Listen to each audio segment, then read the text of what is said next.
Pentagon said Friday that the U.S. is providing a new sum of about $400 million in security assistance to Ukraine as the fight against Russia's invasion enters its ninth month. The U.S. has now committed more than $18.2 billion to Ukraine since the beginning of Russia's invasion in February.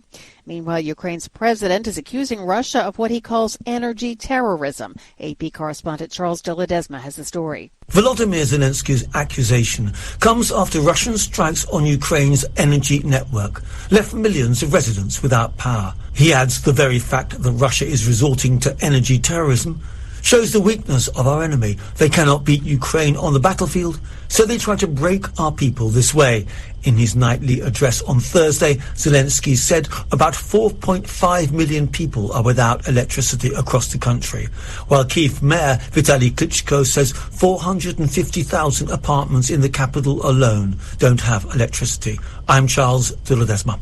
Iran's government held rallies in cities across the country on Friday, marking the anniversary of the takeover of the U.S. embassy in Iran and the Islamic Revolution, which brought the current clerical government to power. In 1979, Iranian students celebrating the Islamic Revolution stormed the U.S. embassy in Tehran. They took hostage 52 Americans who were held for 444 days. Iran's state-run television carried live coverage Friday of state-supported rallies across the country marking the event.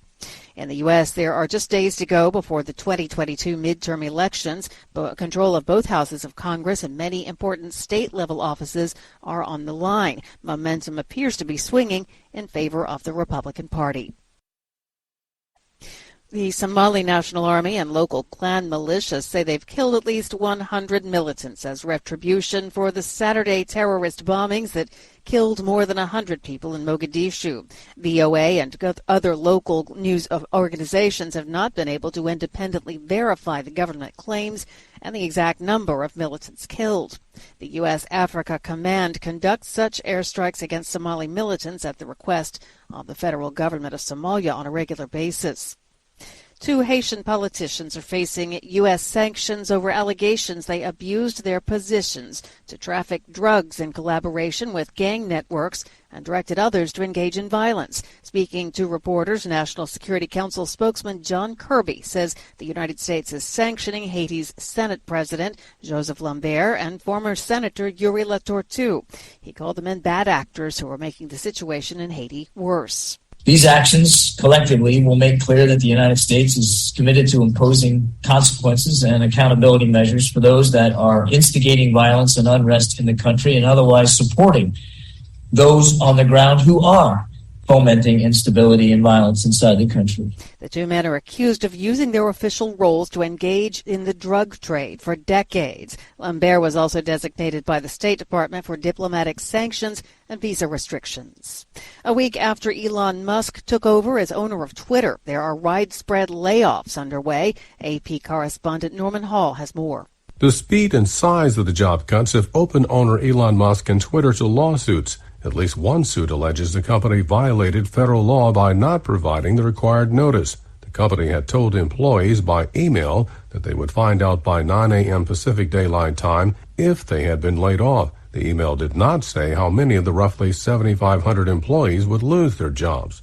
The layoffs raised grave concerns about chaos enveloping the platform as a source of reliable information just days ahead of the U.S. midterm elections. I'm Norman Hall.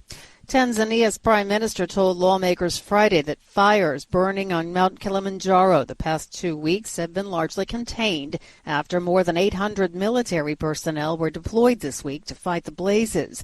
Speaking to Tanzania's parliament, the prime minister said the fire destroyed some 33 square kilometers of the Kilimanjaro National Park. He said fires also spread to other areas on the mountain adjacent to the park, but were contained.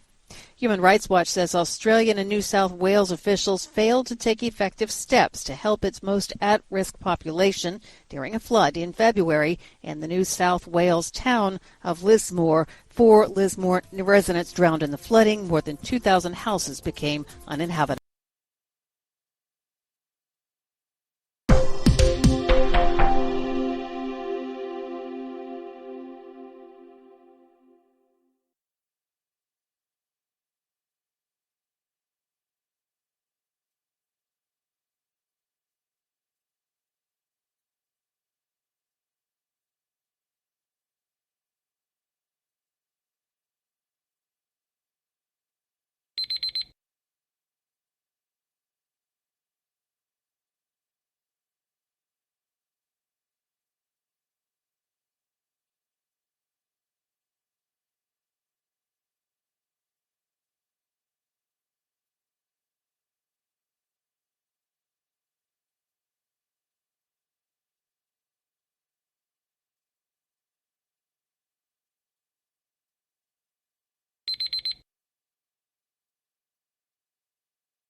Hi, thank you for watching. I hope the videos are useful for you. Please subscribe to my channel using the button below.